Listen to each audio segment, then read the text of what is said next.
Olá, muito boa tarde a todos. Que o Senhor nos abençoe na pessoa bendita de Jesus Cristo, o seu amado e eterno Filho. Vamos fazer o resumo da Escola Bíblica Dominical, lição de número 2 do quarto trimestre. Lição escrita nesse quarto trimestre pelo pastor Isaqueu Mendes de Freitas. E na capa, na parte interna da lição, nós temos aí a sua biografia de quem ele é. Eu me chamo Presbítero Edivaldo, membro da Assembleia de Deus de Madureira, em Barra do Piraí, estado do Rio de Janeiro. Então vamos comentar a lição de número 2, lembrando sempre que nosso assunto principal é o que se encontra na parte externa da lição. E estamos estudando aí desse mês de outubro até dezembro, que é o quarto e último trimestre do ano de 2020. Então estaremos estudando esses últimos 3 meses aí, né? O quarto trimestre. A lição está aqui na parte de fora. A importância da palavra de Deus para o bem-estar do ser humano. Orientações e princípios bíblicos na busca e preservação da saúde integral. Então estamos aqui divididos em 13 lições. A lição 2, lição do dia 11 de outubro de 2020. Tema da lição: os efeitos da salvação na plenitude humana. Os efeitos da salvação na plenitude humana. Muito bem. Nosso texto de ouro, o texto ouro da lição diz assim: assim que se alguém está em Cristo, nova criatura é. As coisas velhas já passaram e eis que tudo se fez novo. 2 Coríntios capítulo 5, versículo 17. É o nosso texto áureo. A verdade aplicada nos diz da seguinte forma: quando o homem recebe a Jesus Cristo como seu Salvador, ele inicia a caminhada da restauração em todo o seu ser, ou ele inicia a caminhada de restauração em todo o seu ser. Quando isso acontece? Quando o homem recebe Jesus, quando o homem aceita Jesus como seu Salvador, então se inicia na vida dele, na trajetória dele, na caminhada dele, a restauração de todo o seu ser. Nossos 3 objetivos da lição: expor a origem e a natureza da salvação, mostrar os resultados da justificação e o terceiro, ensinar acerca da bênção da santificação. E o nosso texto de referência está no Salmo 51, versículo 1, 2, depois versículo 10, 11, 12 e versículo 17. Nós conhecemos bem esse texto aqui, do texto de referência, não convém comentá-lo, mas lê na sua Bíblia aí, compartilha aí, você vai ver aí que coisa gloriosa. Entramos aqui na introdução da lição. Nesta lição será enfatizado o tema salvação e os reflexos das ações salvíficas do Senhor em todas as áreas da vida humana, destacando dois aspectos da salvação: justificação e santificação. São dois aspectos ligados à salvação. Aí muitas das vezes nós ficamos perguntando o que significa salvação. A palavra salvação, na teologia, ela é chamada de soteriologia. No grego, ela tem a sua origem sotéria, que nos dá a ideia de cura e redenção.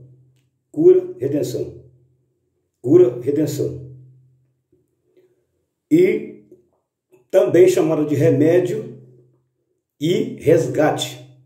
No latim, a palavra salvação, ela indica salvar, e também chamada de salus, no latim, salus, que indica saúde e ajuda. Muito bem. O preâmbulo da lição da parte 1, resumo dela, diz assim, olha: a grande salvação. Começou com quem o plano da grande salvação? Então, vamos ver isso aqui no texto. O termo salvação tem muito sentido mútuo na Bíblia, podendo se referir à cura de doenças, preservação em momentos de perigo, entre outros. Em nosso contexto evangélico, geralmente a palavra é usada para se referir a Jesus, que fez um favor aos pecadores. É verdade, a palavra salvação está ligada a Jesus, que fez um favor aos pecadores. Esse favor, ele é chamado de graça, que é um favor imerecido.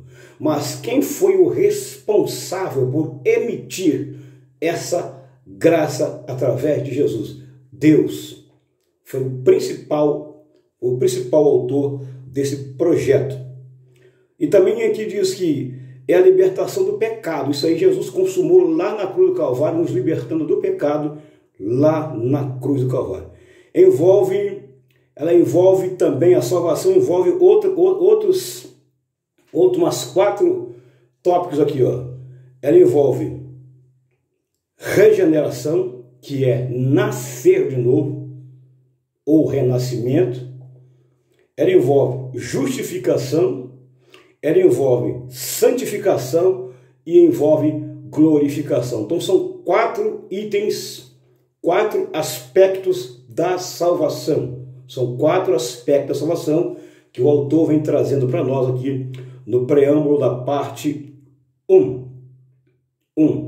E o escritor, ele traz também uma referência em Hebreus, capítulo 2, versículo 3, que diz sobre uma tão grande salvação. Onde começou essa tão grande salvação? Ela começou lá no próprio Jardim do Éden, após o pecado do homem e ele entrar na segunda dispensação, que é chamado dispensação da consciência, onde ele passou a entender todas as coisas. Ali Deus monta o seu tribunal,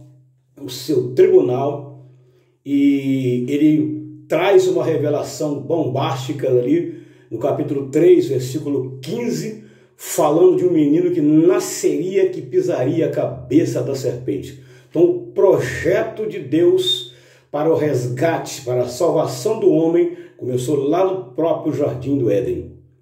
Está no capítulo 3, versículo 15 até o versículo 24. O versículo 24, onde fala que o homem foi expulso do jardim e ele começou daí para frente a trabalhar arduamente. Então todo plano, todo projeto de Deus, Deus havia montado um tribunal, mas o seu plano para salvar e resgatar o homem começou muito antes, porque ele sabia que o homem ia cair em pecado. Aleluia. Então essa aqui é a parte, o preâmbulo da parte 1. E a parte 1, praticamente já falamos aquela no preâmbulo, que vai falar sobre a origem da salvação, de onde ela vem. A origem, nós sabemos muito bem que é Deus. É o originador da salvação, é Deus. E coisas importantes Deus fez, ó.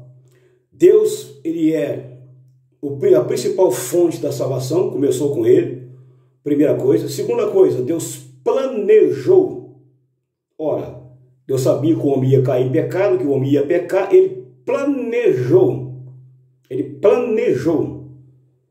trazer de volta o homem, mas só traria o homem através do sacrifício de alguém para resgatar e reconciliar de novo o homem com Deus. Terceiro, ele executou. Mas ele usou quem para executar o plano de reconciliação e redimir o homem? Ele usou Jesus para consumar essa obra e executar esse plano. Ele usa seu Filho, Jesus Cristo. E quarto, Deus é o autor. Autor é aquele que cria. Então ele é o autor também da salvação, autor principal da salvação. E aqui também nós temos aqui a obra propiciatória de Jesus, é a maior revelação do grande propósito de Deus no plano da redenção e salvar a humanidade. Foi nele que todos os benefícios da salvação plena tiveram seu centro de expansão. Tá. A palavra propiciação, também fiz a questão de notar, ela significa apaziguar ou aplacar a ira de alguém. Então olha aí, a palavra propiciação, que significa apaziguar ou aplacar a ira de alguém. Esse propósito aí, Deus também cumpriu em Jesus. Aleluia. Aleluia. Aí vemos aqui a parte, seguindo a parte 1, a encarnação do verbo e a propiciação feita por Jesus constitui a maior prova da boa vontade de Deus. Aqui tem um outro item importante. Deus foi o maior ser que teve boa vontade em montar um plano, executar um plano e trazer de volta o homem que havia se perdido no pecado. Deus monta o plano para trazer só alguém de boa vontade, só alguém cheio de graça, só alguém cheio de misericórdia podia fazer uma coisa tão bela, tão linda como essa, que foi o Senhor nosso Deus. Aleluia. Essa é a parte 1, o resumo da parte 1. A parte 1.2 vai falar da natureza da salvação. A parte 1.2, ela fala da natureza da salvação. A natureza da salvação, conforme sugere o termo foco, compreende todos os atos e processos. Aqui eu vou falar de atos e processos que estão ligados à fé cristã, ou são elementos que compõem a fé cristã. Esses atos e processos são vistos e desenvolvidos no plano da redenção da seguinte forma. Primeiro, a salvação no passado, ela foi efetuada através da justificação do pecador, tendo origem na graça. Então, no passado, ela foi efetuada na justificação através da graça, favor imerecido. Segundo, a salvação agora, no presente, ela é efetuada na santidade. Então, no primeiro lá, no passado, justificação. No presente, santidade. A palavra santidade vem de santo, ser separado. Santo. E terceiro, que é o futuro, é através da glorificação dos salvos, a saber, a redenção do nosso corpo. Essa parte terceira aqui da glorificação ainda vai acontecer. Está em Lucas 21, 28, Romanos 8, 23. Essa parte terceira aqui da natureza da salvação vai se cumprir ainda. Quando isso? Quando Jesus vier buscar a sua igreja, aleluia, aí sim essa parte aqui vai se cumprir. A parte 1.3 vai falar da eleição divina. A parte 1.3, e ela vai falar da eleição divina. Em Cristo nós fomos eleitos, chamados de filhos de Deus. Recebemos a adoção, passamos a ser filhos de Deus e co-herdeiros com Cristo. Alguns textos aqui, ó. Efésios 1, verso 4, verso 6 a 11, 1 Pedro, capítulo 1, versículo 2, há vários textos aqui que vai falar dessa aí da eleição. Segundo Strong, a eleição é em Cristo, não pelo mérito humano.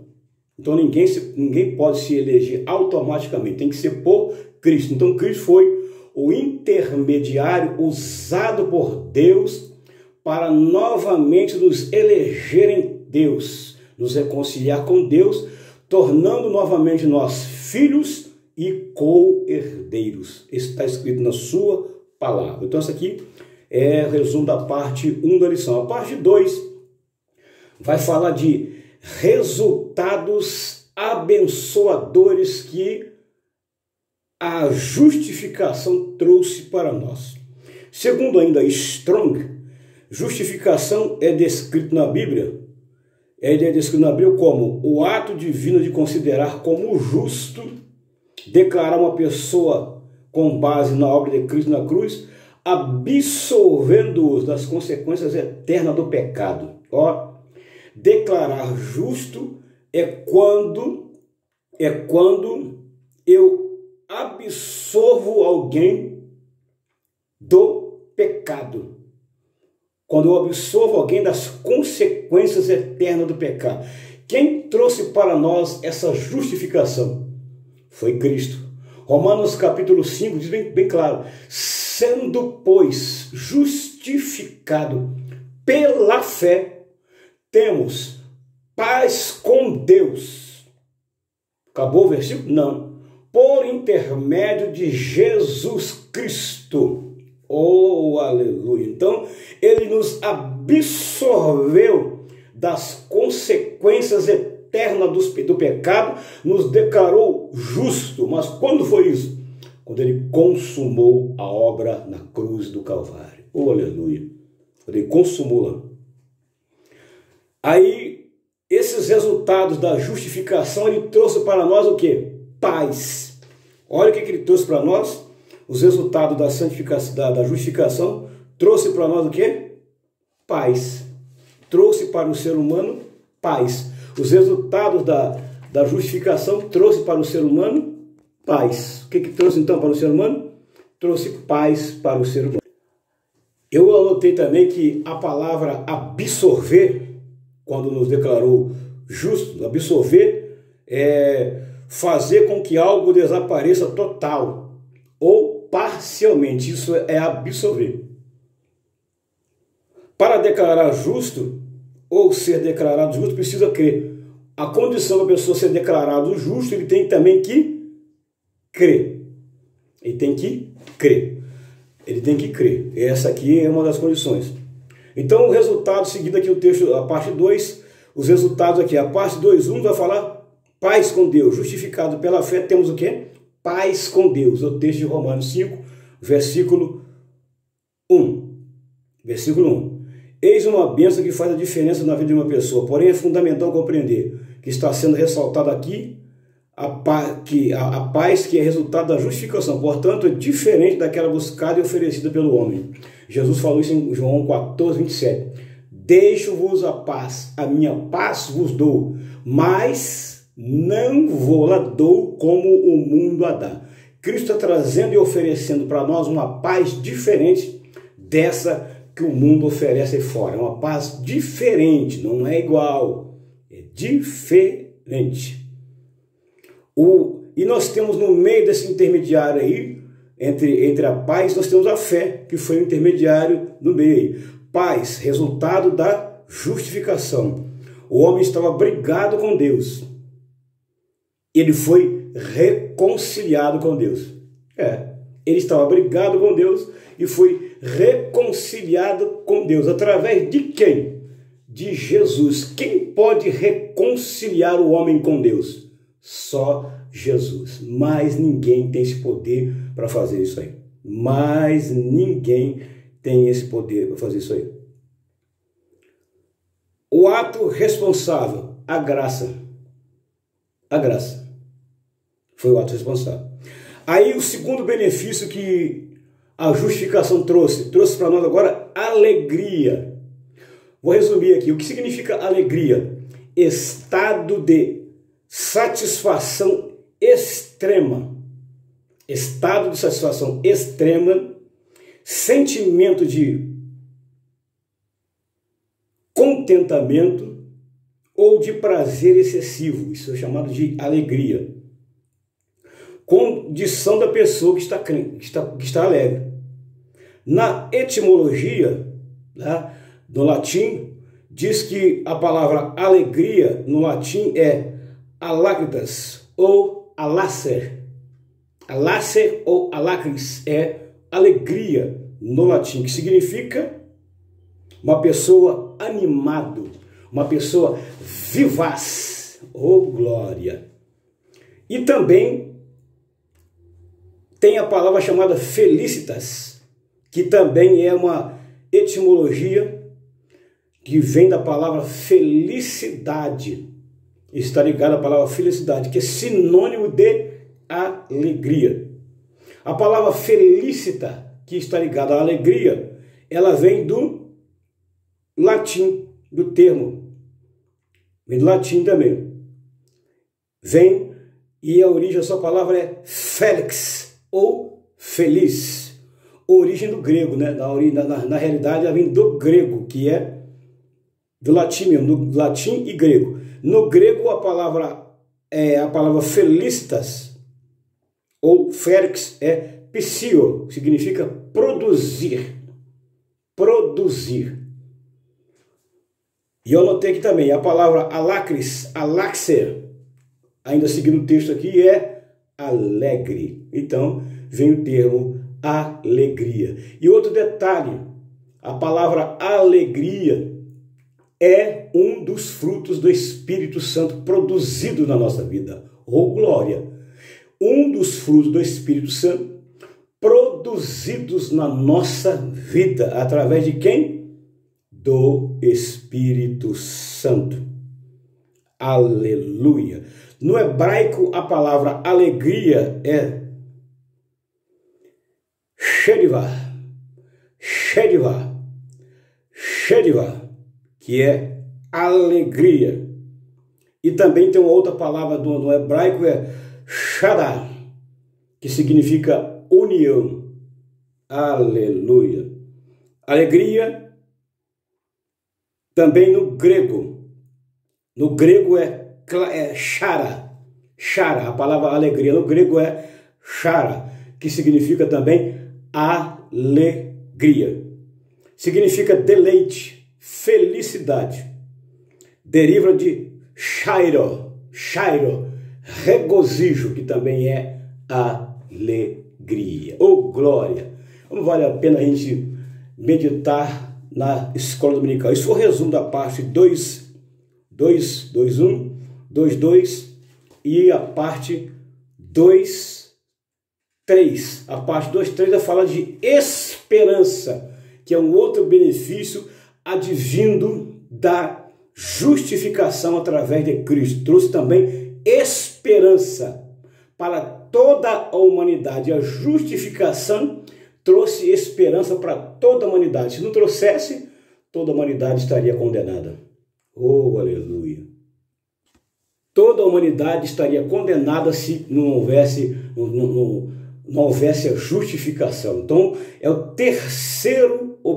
terceiro benefício que a justificação trouxe. Esperança, âncora da alma. A esperança não traz confusão. Está em Romanos 3, 5, Romanos capítulo 5, versos 3, 4 e 5. Ou seja, a esperança em Cristo não traz confusão, em Cristo não decepciona, em Cristo não envergonha.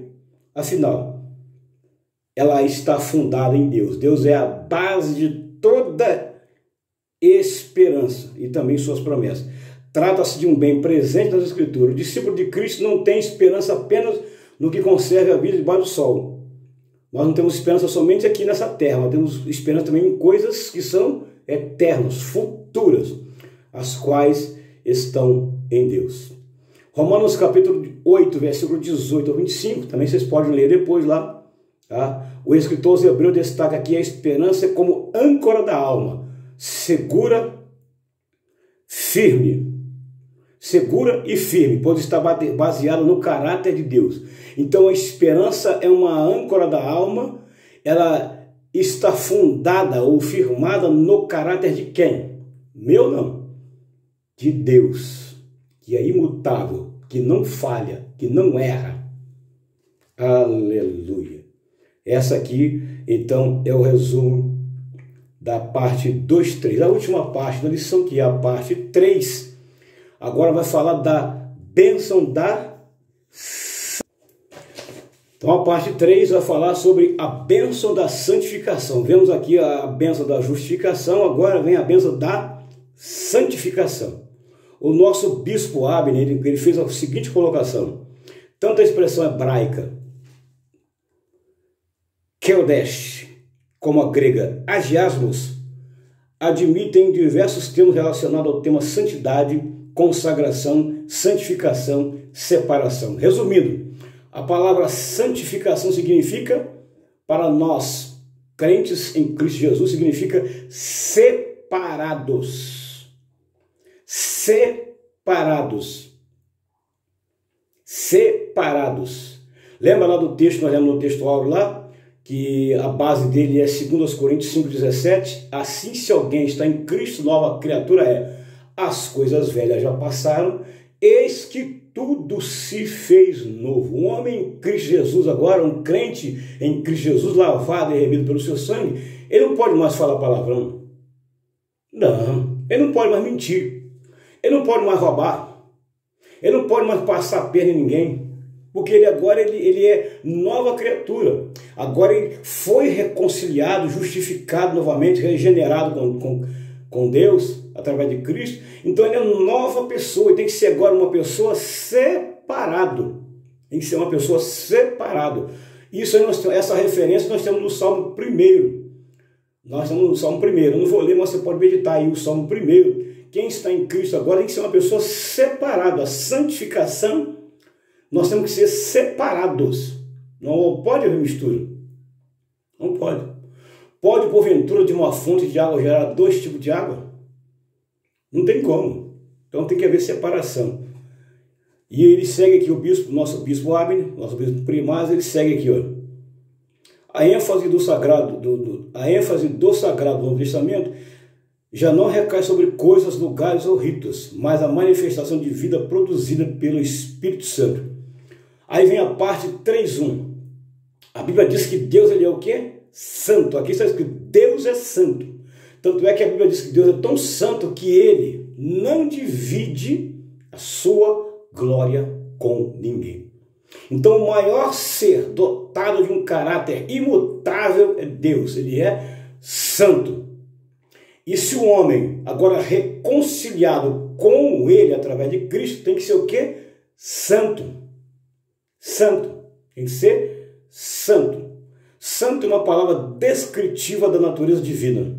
Seu significado primordial é separação. Oh, aleluia! Separação. Portanto, a santidade representa aquilo que está em Deus, o que o torna separado de tudo quanto ao terreno e humano, isto é, sua perfeição moral e absoluta e sua divindade e sua divina majestade. Ele não abre mão deste atributo de sua pessoa. Deus não abre mão da santidade.